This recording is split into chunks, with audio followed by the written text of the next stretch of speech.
കമ്പനികളുടെ ഷെയറുകൾ ട്രാൻസാക്ഷൻ ചെയ്യാനായി സ്റ്റോക്ക് എക്സ്ചേഞ്ചുകൾ പ്രവർത്തിക്കുന്നത് പോലെ കാർഷിക ഉൽപ്പന്നങ്ങളുടെയും അതുപോലെ സ്വർണം, വെള്ളി, കോപ്പർ തുടങ്ങിയ മെറ്റലുകളുടെയും വ്യാപാരങ്ങൾക്കായി കമ്മോഡിറ്റി എക്സ്ചേഞ്ചുകളും നമ്മുടെ രാജ്യത്ത് പ്രവർത്തിക്കുന്നു. ഇത്തരത്തിലുള്ള പ്രധാനപ്പെട്ട സ്ഥാപനങ്ങളാണ് multi commodity exchange (MCX), national commodity and derivative exchange (NCDEX), national multi commodity exchange (NMCE) തുടങ്ങിയ സ്ഥാപനങ്ങൾ. 2003 നവംബറിൽ പ്രവർത്തനം തുടങ്ങിയ MCX സ്വർണം, വെള്ളി തുടങ്ങിയവയുടെ വ്യാപാരത്തിൽ ലോകത്ത് തന്നെ മുൻനിരയിലുള്ള സ്ഥാപനമാണ്. 40-ലധികം ഉൽപ്പന്നങ്ങൾ MCXലൂടെ വ്യാപാരം നടക്കുന്നു. കാർഷിക ഉൽപ്പന്നങ്ങളുടെ വ്യാപാരത്തിൽ മുൻനിരയിലുള്ള സ്ഥാപനങ്ങളാണ് NCDEXും NMCEയും. ഇത്തരം കമ്മോഡിറ്റി എക്സ്ചേഞ്ചുകളുമായി ബന്ധപ്പെട്ട് കേൾക്കുന്ന പദമാണ് ഉൽപ്പന്ന അവധി വ്യാപാരം. സാധാരണയായി നാം ഒരു ഭൂമി വാങ്ങുമ്പോൾ ഒരു ചെറിയ സംഖ്യ അഡ്വാൻസ് നൽകി ബുക്ക് ചെയ്യാറുണ്ട്. പിന്നീട് ഒരു അവധി നിശ്ചയിച്ച് മുഴുവൻ പണവും നൽകി ആ ഭൂമി സ്വന്തമാക്കുന്നു. ഇത് തന്നെയാണ് അവധി വ്യാപാരം എന്നതുകൊണ്ട് ഉദ്ദേശിക്കുന്നത്.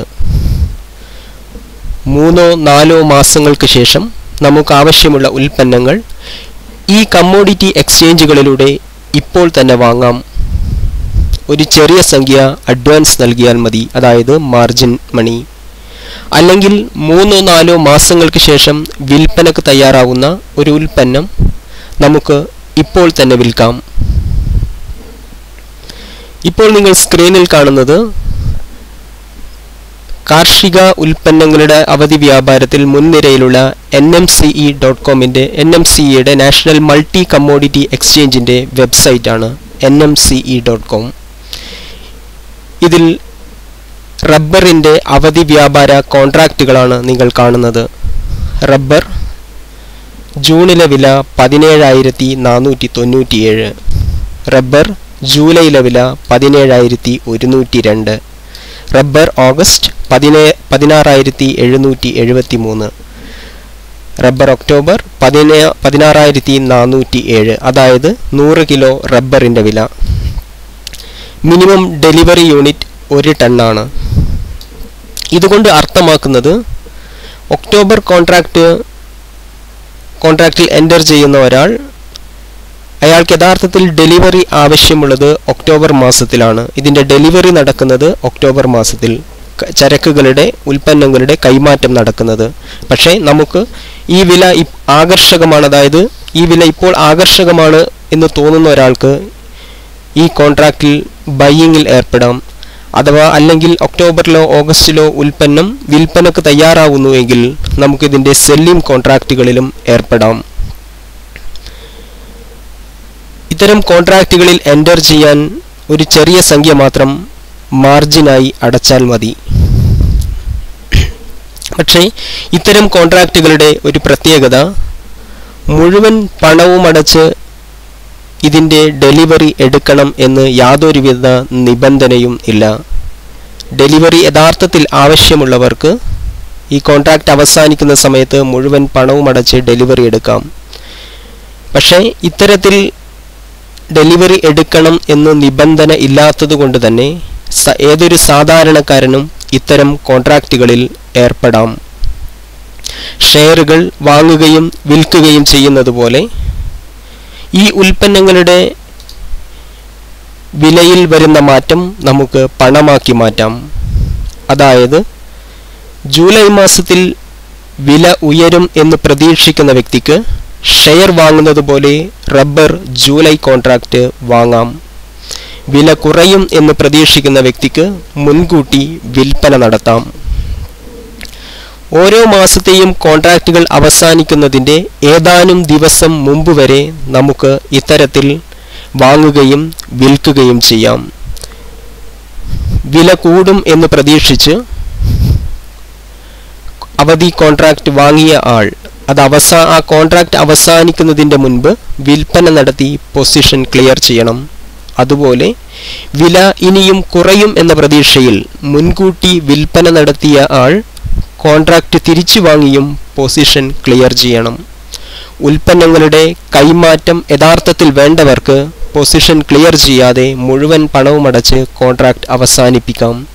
ഇത്തരത്തിൽ റബ്ബർ, പെപ്പർ, ചണ തുടങ്ങിയ ധാരാളം കാർഷിക ഉൽപ്പന്നങ്ങൾ അവധി കോൺട്രാക്റ്റുകളായി ലഭ്യമാണ്. അതുപോലെ gold, silver, copper, lead, aluminium തുടങ്ങിയ ധാരാളം മെറ്റലുകളും ലഭ്യമാണ്. കാർഷിക ഉൽപ്പന്നങ്ങൾ 1 ടൺ മുതലാണ് ട്രേഡ് ക്വാണ്ടിറ്റി. പലപ്പോഴും മെറ്റലുകളാണെങ്കിൽ 100 ഗ്രാം, 1 കിലോ എന്നിങ്ങനെയും. ഈ കോൺട്രാക്റ്റുകളിൽ ഏർപ്പെടാൻ ഏകദേശം 5 മുതൽ 15% വരെ മാത്രമേ നമുക്ക് മാർജിൻ ആയി അടക്കേണ്ടതുള്ളൂ. അതായത് ഏകദേശം 20,000 രൂപയുണ്ടെങ്കിൽ 100 ഗ്രാം സ്വർണം വാങ്ങാനുള്ള കോൺട്രാക്റ്റിൽ ഏർപ്പെടാം. 1.5 ലക്ഷം രൂപയുണ്ടെങ്കിൽ 1 കിലോ സ്വർണം വാങ്ങാം, അല്ലെങ്കിൽ നമുക്ക് മുൻകൂട്ടി വിൽക്കാം. കാർഷിക ഉൽപ്പന്നങ്ങളാണെങ്കിൽ ഏകദേശം 20,000, 30,000 അടുത്ത് രൂപയുണ്ടെങ്കിൽ നമുക്കിത്തരം കോൺട്രാക്റ്റുകളിൽ ഏർപ്പെടാം. ഇനി എങ്ങനെയാണ് ഇവ പ്രവർത്തിക്കുന്നത് എന്ന് നോക്കാം. റബ്ബറിൻ്റെ ജൂണിലെ കോൺട്രാക്റ്റിൻ്റെ ഹിസ്റ്ററിയാണ് നിങ്ങളിപ്പോൾ കാണുന്നത്. റബ്ബർ ജൂൺ 2013 NMCE വെബ്സൈറ്റിൽ നിന്നും ലഭിച്ച അതിൻ്റെ പ്രൈസ് ഹിസ്റ്ററി. അതായത് ഇവിടെ പ്രൈസ് നൽകിയിരിക്കുന്നത് 100 കിലോ റബ്ബറിൻ്റെ വില. യഥാർത്ഥത്തിൽ ഡെലിവറി നടക്കുന്നത് 1 ടൺ റബ്ബറാണ്. ഫെബ്രുവരി 2-ാം തീയതി 100 കിലോ റബ്ബറിൻ്റെ വില 17,176 രൂപ. നമുക്ക് 20,000 രൂപ മാർജിൻ നൽകി ഇത്തരം കോൺട്രാക്റ്റുകളിൽ ഒന്നുകിൽ വാങ്ങാം, അല്ലെങ്കിൽ വിൽക്കാം. വില കൂടും എന്ന് പ്രതീക്ഷിക്കുന്ന ആൾക്ക് ഈ കോൺട്രാക്റ്റ് വാങ്ങാം, വില കുറയുമെന്ന് പ്രതീക്ഷിക്കുന്ന ആൾക്ക് ഈ കോൺട്രാക്റ്റ് വിൽക്കാം. ഇതിന് മാർജിനായി നൽകേണ്ടത് ഏകദേശം 20,000 രൂപയോളം, അതിനടുത്തൊരു സംഖ്യ. തൊട്ടടുത്ത ദിവസം ഫെബ്രുവരി 4-ന് ഇതിൻ്റെ റേറ്റ്, റബ്ബറിൻ്റെ ജൂണിലെ കോൺട്രാക്റ്റിൻ്റെ വില 16,784 രൂപയായി കുറയുന്നു. അതായത് 100 കിലോ റബ്ബറിൻ്റെ മേലെ 392 രൂപയുടെ വ്യത്യാസം വരുന്നു. മിനിമം ഡെലിവറി 1 ടൺ ആയതുകൊണ്ട് യഥാർത്ഥത്തിൽ നമ്മുടെ കോൺട്രാക്റ്റിൽ വരുന്ന വ്യത്യാസം 3,920 രൂപ. കമ്മോഡിറ്റി എക്സ്ചേഞ്ചുകൾ ഇത് സെറ്റിൽ ചെയ്യുന്നത്, നാം ഈ കോൺട്രാക്റ്റ് ബൈയിങ് ആണ് നടത്തിയിരിക്കുന്നതെങ്കിൽ വില കുറഞ്ഞത് കാരണം 3,920 രൂപ നമ്മുടെ അക്കൗണ്ടിൽ നിന്ന് നഷ്ടപ്പെട്ടു. അത് നമ്മുടെ ബാലൻസിൽ നിന്ന് അവരത് മൈനസ് ചെയ്യും. ഇനി വില കുറയുമെന്ന് പ്രതീക്ഷിച്ച് മുൻകൂട്ടി ഇവിടെ വിൽപ്പന നടത്തുകയാണ് ചെയ്തിരിക്കുന്നതെങ്കിൽ ഫെബ്രുവരി 2-ന് 17,176 രൂപക്ക് ഇത് വിൽപ്പന നടത്തുകയാണ് ചെയ്തിരിക്കുന്നതെങ്കിൽ അയാൾക്ക് അനുകൂലമായി തന്നെ തൊട്ടടുത്ത ദിവസം വില കുറയുകയാണ് ചെയ്തത്. 16,784 രൂപയായി. അതായത് അയാൾക്ക് 3,920 രൂപ ലാഭമായി മാറും. അക്കൗണ്ടിൽ വരുന്നത് ഈ 3,920 രൂപ അയാളുടെ അക്കൗണ്ടിൽ ക്രെഡിറ്റ് ചെയ്യപ്പെടും. ഇങ്ങനെ ഓരോ ദിവസവും സംഭവിക്കുന്ന പ്രൈസ് ചേഞ്ച് അതാത് ദിവസം തന്നെ നമ്മുടെ ബാലൻസിൽ കൂട്ടിയും കുറച്ചും നമ്മൾ ഈ കോൺട്രാക്ട് പൊസിഷൻ ക്ലിയർ ചെയ്യുന്ന അതുവരെ ഈ പ്രക്രിയ തുടർന്നുകൊണ്ടിരിക്കും. ഫെബ്രുവരി 4-ന് 16,080 രൂപ ബാലൻസ് ഉണ്ടായിരുന്നു. തൊട്ടടുത്ത ദിവസം വില വർദ്ധിക്കുകയാണ് ചെയ്തത്. 16,784 നിന്നും 16,964 രൂപയായി വർദ്ധിച്ചു. അതായത് 100 കിലോ റബ്ബറിൻ്റെ മേലെ 180 രൂപ വർദ്ധിച്ചു. അതായത് 1,800 രൂപയുടെ വ്യത്യാസം. ബൈയിങ് നടത്തിയ ആൾക്ക് 16,000 എന്നുള്ളത് 17,880 മാറുന്നു. സെല്ലിംഗ് നടത്തിയ ആൾക്ക് 23,000 എന്നുള്ളത് വില വർദ്ധിച്ചതുകൊണ്ട് 22,000 കുറയുന്നു. ഈ പ്രക്രിയ ഈ കോൺട്രാക്റ്റിൻ്റെ പൊസിഷൻ ക്ലിയർ ചെയ്യുന്ന അതുവരെ തുടർന്നു കൊണ്ടിരിക്കും. അതായത് ഇത്തരം കോൺട്രാക്റ്റുകളിൽ ഏർപ്പെടാൻ കേവലം 200-300 രൂപയുടെ അടുത്ത് മാത്രമേ കമ്മീഷനായി എല്ലാ ചാർജുകളും ഉൾപ്പെടെ ഏകദേശം 200-300 രൂപ മാത്രമേ വരുന്നുള്ളൂ.